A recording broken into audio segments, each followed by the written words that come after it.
Canada is the only country on Earth where a zombie apocalypse would face a 6-month deep freeze that could literally stop it in its tracks. Every winter, every frozen lake, every 1,000 kilometers of boreal forest becomes a natural defense system that no other nation possesses. That's why today, I'm breaking down exactly what would happen if a zombie outbreak started in Canada and the 12 biggest things that would determine whether anyone survives. Starting with the one advantage Canada absolutely does not have: the border. The Canada-US border is 8,891 kilometers of completely undefended terrain, and that would be the problem. When people hear longest undefended border in the world, they imagine some kind of security advantage. But here's the thing, undefended means exactly that. Zero military presence, virtually no fencing, and 119 official crossing points that process 300,000 people daily. The Ambassador Bridge alone connects Windsor to Detroit, with 7,000 trucks crossing every single day, carrying $107 billion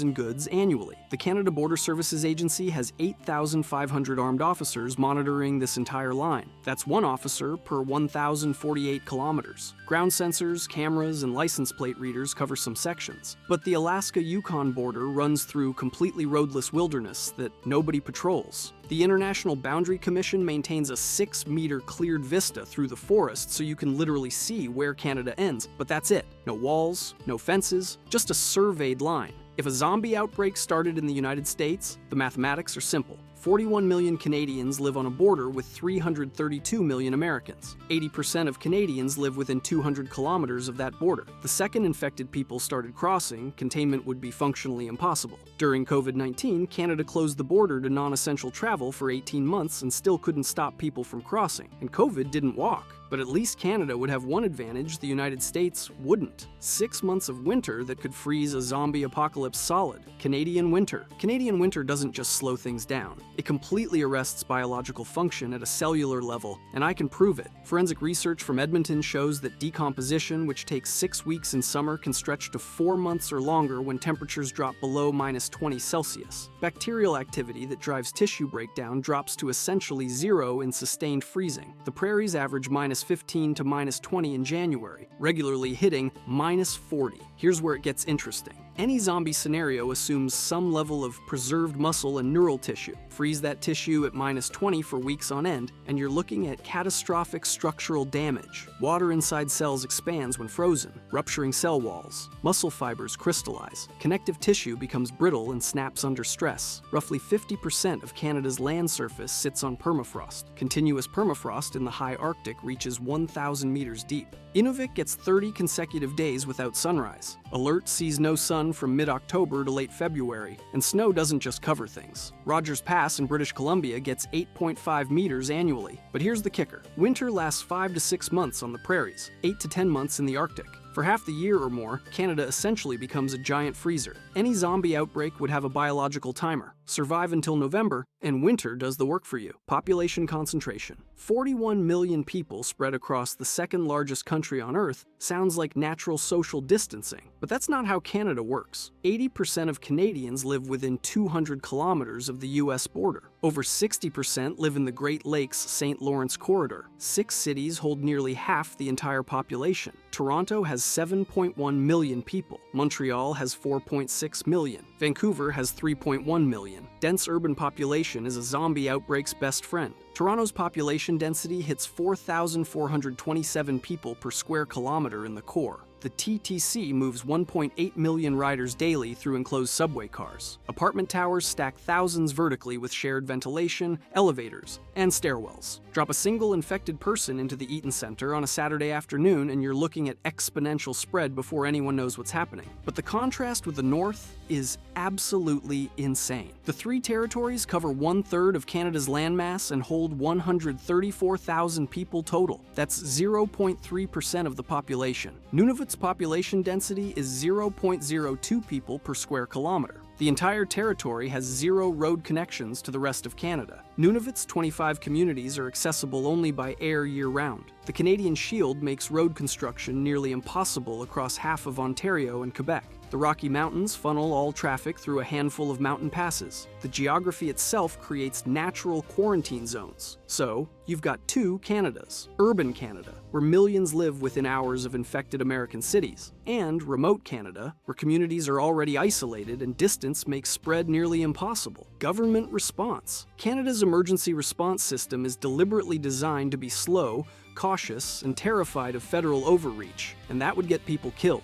The Emergencies Act grants the federal government extraordinary powers during crises, but it's been invoked exactly once in history, February 14th, 2022, during the Freedom Convoy. It lasted 9 days before being revoked, and the federal court later ruled that invocation unconstitutional. That's Canada's track record for decisive federal action. Here's how it actually works. Municipalities respond first. When they're overwhelmed, provinces take over. The federal government only engages when provinces formally request assistance through the Government Operations Center. Healthcare is provincial. Hospitals are provincial. Police are mostly provincial or contracted RCMP. The feds control defense, criminal law, and quarantine powers, but coordinating a nationwide emergency means negotiating with 13 premiers. The Public Health Agency of Canada operates the National Emergency Strategic Stockpile. When COVID hit, auditors found the stockpile held 94,000 surgical masks and 100,000 N95 respirators. That's less than one province needed for a single week. 2 million masks had been sent to landfill in 2019 because they expired. The Canadian Armed Forces have 65,700 regular personnel to cover 9.98 million square kilometers. During COVID, Ontario and Quebec requested military help for long-term care homes. Troops arrived and found residents lying in soiled beds with untreated wounds. While politicians argue about jurisdiction,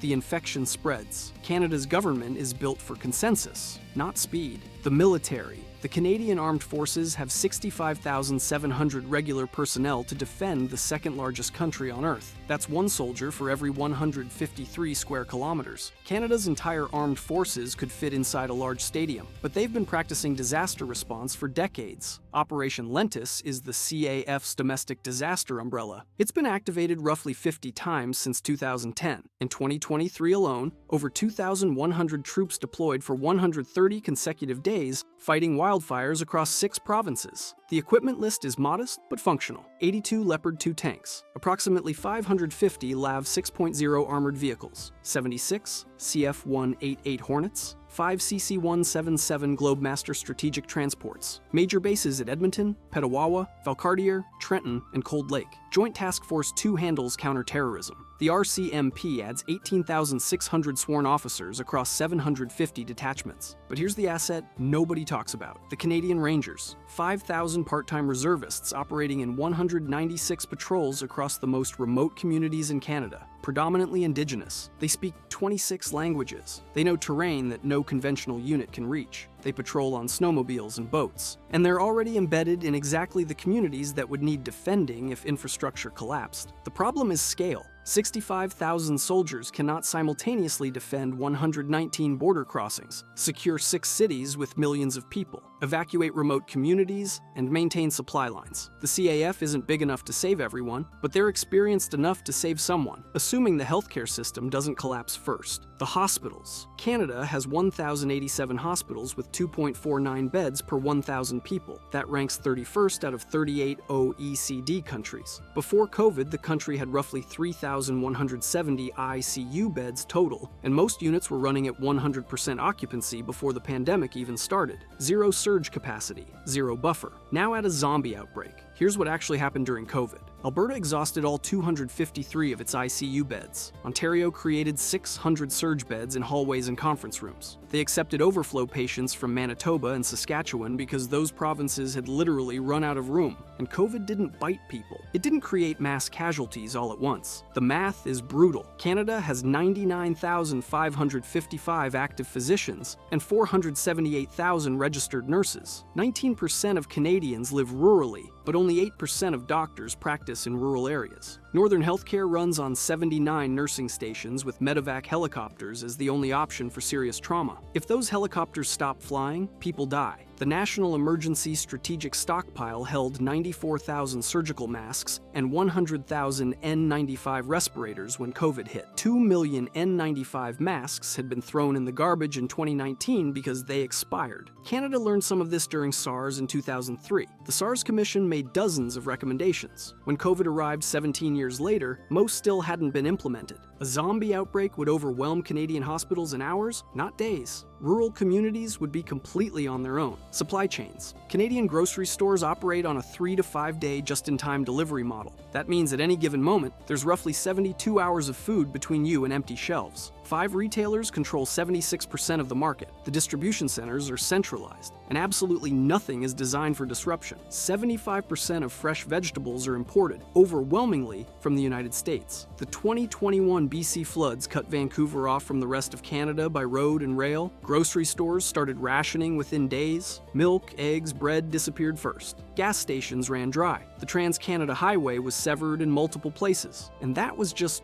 weather. Nobody was trying to eat anyone. Canada is a food superpower in theory. 40 million tons of wheat in 2025, 21.8 million tons of canola. But production doesn't equal distribution. The wheat is in Saskatchewan. The people are in Toronto, Montreal, and Vancouver. The Ambassador Bridge handles 25 to 30% of all Canada-US trade. One bridge. If that bridge closes, Ontario's manufacturing stops within days. Energy makes it worse. Canada has no strategic petroleum reserve. Eastern Canada imports foreign oil despite Western Canada producing 5.1 million barrels per day. Natural gas heats 50% of Canadian homes, and winter demand peaks at 6 times summer levels. Day 1 of a zombie outbreak. Panic buying starts. Day 2, shelves empty. Day 3, distribution centers stop sending trucks. Day 5, even unaffected cities run out of food. Day 7, people get desperate. Remote communities. Canada has 280 to 300 communities that are accessible only by air for most or all of the year. All 25 Nunavut communities are fly-in.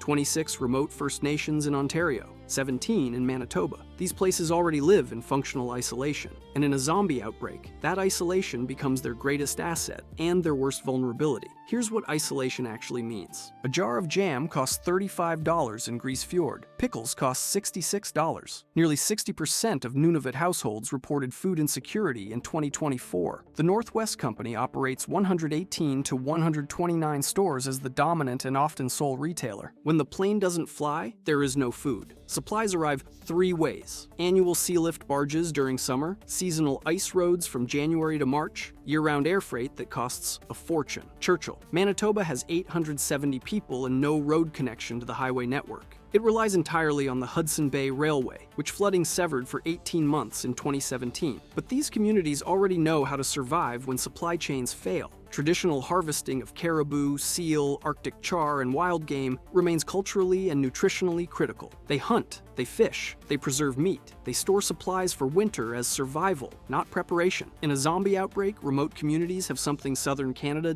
doesn't: distance. Infected people can't walk 500 kilometers across frozen tundra. If remote communities cut off air access and wait, the infection dies in the wilderness. The cruel irony is that the places most likely to survive a zombie apocalypse are the places least equipped to survive a normal winter. Hockey arenas. Canada has 2,860 indoor ice rinks and 5,000 outdoor skating facilities, more than the rest of the world combined. And in a zombie outbreak, those arenas would become fortresses. 200 feet by 85 feet of open floor space, 1 or 2 entry points that can be barricaded, refrigeration systems that could preserve food for months, concession kitchens, washroom facilities, backup generators, thick exterior walls, and Canadians already know where they are. Hockey arenas are already used as emergency shelters during disasters. The Zamboni room could store weapons. The penalty boxes could hold supplies. The stands provide elevated sight lines. You could house hundreds of people and defend a single building instead of scattered homes. There's roughly 1 arena for every 14,600 Canadians. Now let's talk about the other strategic reserve nobody expects. Quebec holds 133 million pounds of maple syrup in 3 warehouses. The global strategic maple syrup reserve is real. Quebec produces 72% of the world's supply. A barrel of maple syrup is worth approximately 1,900 Canadian dollars, 20 times the value of crude oil.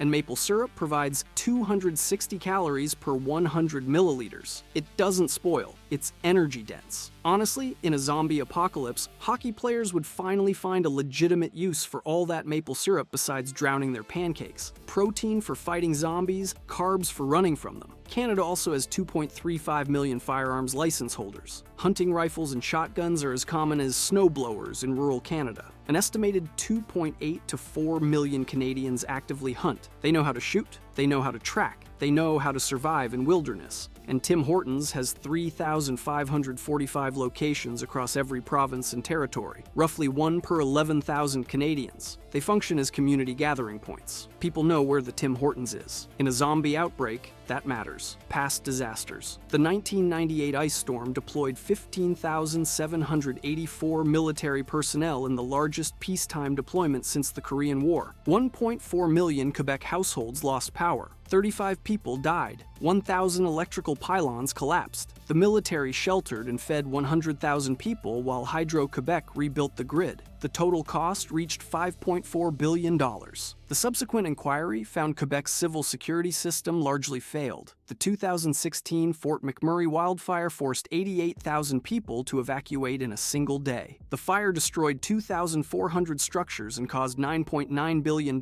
in damage. The Canadian Red Cross received over $235 million in donations. Fort McMurray had one highway in and one highway out. When fire surrounded the town, people drove through walls of flame to escape. COVID-19's Operation Laser deployed 1,700 troops to long-term care facilities in Ontario and Quebec. What they found was shocking. Residents lying in soiled beds with untreated wounds, facilities abandoned by staff. The CAF responded to 118 provincial requests for federal assistance. Canada still lost over 60,000 people. The 2021 BC atmospheric rivers cut Vancouver off from the rest of Canada by road and rail. Over 640,000 livestock drowned. Damage reached $7.5 billion.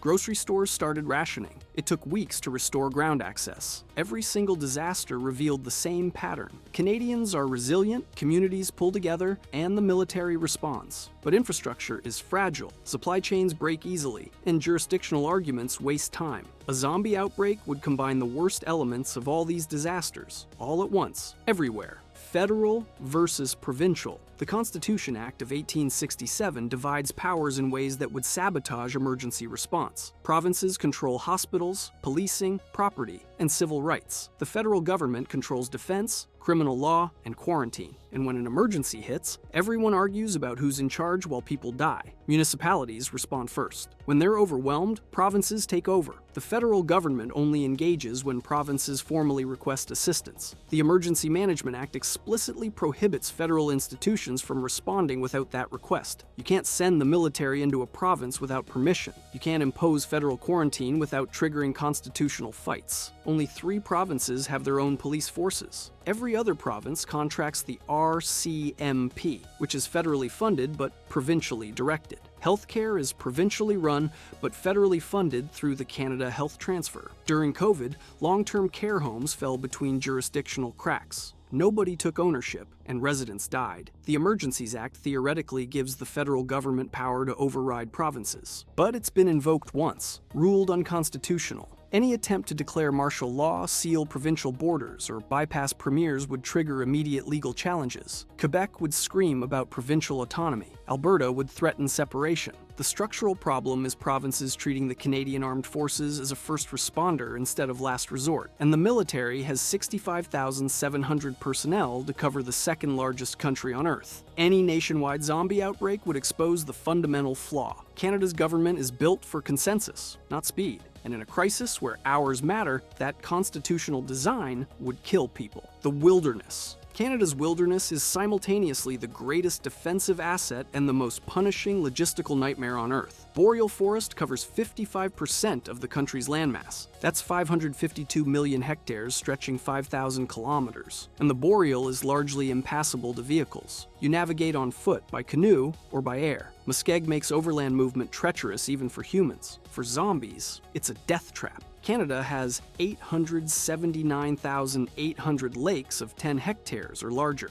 62% of all such lakes worldwide. The Mackenzie River stretches 4,200 341 kilometers. These aren't just scenic features. They're natural barriers that would channel, slow, or completely stop any mass movement. The Canadian Shield covers roughly half the country, rugged, lake-strewn terrain that makes building roads nearly impossible. And then there's the wildlife. Canada hosts approximately 60,000 gray wolves, 300,000 to 600,000 black bears, 25,000 grizzlies, roughly 16,000 polar bears. Wolves hunt in packs. Grizzlies defend territory. Polar bears view anything that moves as potential food. Zombies wouldn't just face humans. They'd face ecosystems evolved to kill. Winter roads exist only when temperatures sustain ice thick enough for heavy trucks. The Northwest Territories builds nearly 2,000 kilometers annually, operating from January through March. When the ice melts, those communities revert to complete isolation. National parks protect over 343,000 square kilometers. A zombie outbreak in Canada hits the wall of geography almost immediately. The infected can reach Toronto, Montreal, Vancouver, and the border cities easily. But getting from Toronto to Thunder Bay requires 1,400 kilometers of highway through wilderness. The prairies are wide open, but winter temperatures hit -40. Canada's terrain doesn't just slow a zombie apocalypse. It contains it, fragments it, and eventually freezes it solid. If you enjoyed this video and want to see more, click the video on the screen now.